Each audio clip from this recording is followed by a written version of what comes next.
ইফতার তাড়াতাড়ি করে কইরো। আল্লাহর নবী বলছে উম্মত সেহেরি দেরি করে খাইও, মানে কষ্ট যাতে না হয়।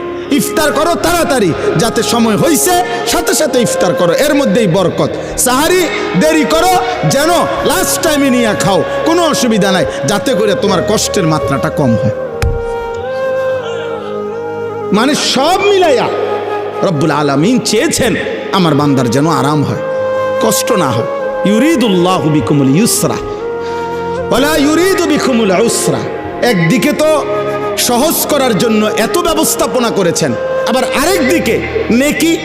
আল্লাহ তাআলা যেন বললেন রমজানের এক একটা মুহূর্ত আমি স্বর্ণের দামে না, রৌপ্যের দামে না, মণি মুক্তার দামে না, বরং আসমান জমিনটাকে যদি 100 দাম ধরো, আসমান জমিন পুরা সৃষ্টির, সেটার যেই দাম আসবে আল্লাহ বলে তার চাইতে কোটি গুণ বেশি দামে আমি রমজানের এক এক মুহূর্ত তোমাকে দিলাম।